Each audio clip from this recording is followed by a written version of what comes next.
আমি আজি কয়াকুছিত এই অনুষ্ঠানটো এইকাৰণেই পাতিছোঁ যে মুছলমান মাত্ৰেই বিদেশী নহয়, সকলো মুছলমান বিদেশী নহয়। বিদেশীলৈ অশ্ৰদ্ধা অসমীয়াৰ বাপতি সাহোন।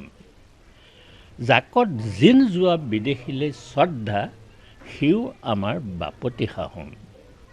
এই অঞ্চলটোৰ আমি এইখন এইকাৰণেই পাতিছোঁ যে যাতে এই অঞ্চলটোত বসবাস কৰা মানুহখিনিৰ মনটো ভাগি নাযায়। আৰু সেইকাৰণে আমি ভাবোঁ, অসম সাহিত্য সভাই ভাবে তেওঁলোক অসমীয়া, লুইতপৰীয়া বুলি অসম সাহিত্য সভাই অনুভৱ কৰে। কাৰণ অসমীয়া ভাষাটোৰ এতিয়া 48% অসমীয়া ভাষাভাষী লোক আছে। অসমৰ লোকপিয়ল আহি আছে।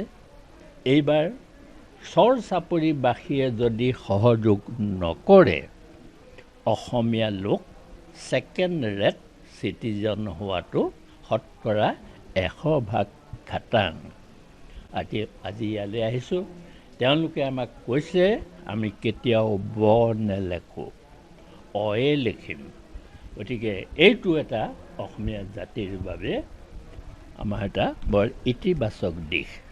চৰবাসীয়ে যদি অসমীয়া বুলি নক'লেহেঁতেন 2031 চন, 2041 চন, 2051 চনত অসমীয়া ভাষাভাষী সংখ্যা লঘিষ্ঠ হ'লহেঁতেন।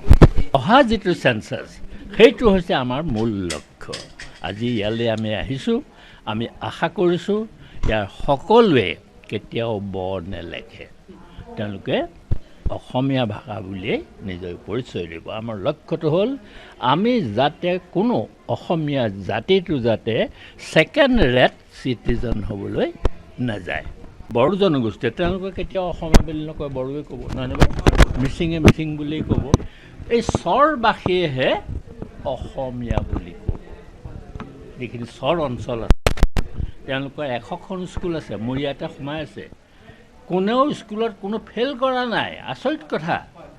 চৰ অঞ্চলত মই বিভিন্ন চৰত গৈছোঁ। মই চৰ অঞ্চলত কোনো অসমীয়াত ফেইল কৰা ল'ৰা ছোৱালী এটাও নাই। মই হজ সমিতিৰ যেতিয়া বিদায় হৈছিলে, তাত মই এটা বাক্য কৈছিলোঁ যে অসমীয়া ভাষা শুদ্ধকৈ লিখা আৰু অসমীয়াত 100ৰ ভিতৰত 100 নম্বৰ পোৱা ছাত্ৰ ছাত্ৰী চৰ অঞ্চলতহে আছে।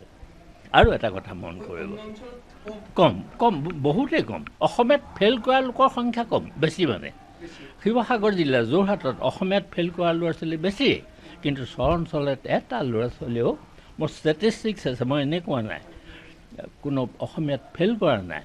সুন্দৰ আৰু হাতৰ আখৰ আপুনি কি চাব। গতিকে অসম সাহিত্য সভাই এই গোটেই অসমখনৰ জাতি জনজাতি চৰ চাপৰি অঞ্চলৰ লুইতপৰীয়া যিসকল অসমীয়া যিসকল, এইসকলক লৈ সমন্বয় সাধন কৰিবৰ কাৰণে আমি এটা চেষ্টা কৰিছোঁ।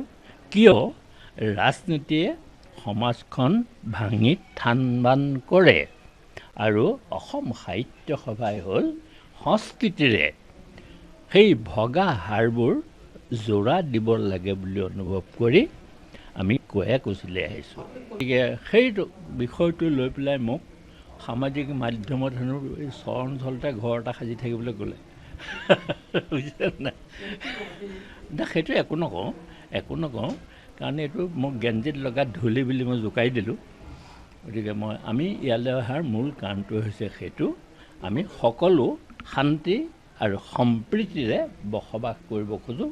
আৰু গতিকে আমি এনেকুৱা এটা উদ্দেশ্য লৈ আহিছোঁ, আমি এটা বিচিত্ৰতাৰ মাজত আমি যেতিয়া ঐক্য সূত্ৰ এটা গঢ় দি তুলিব পাৰোঁ।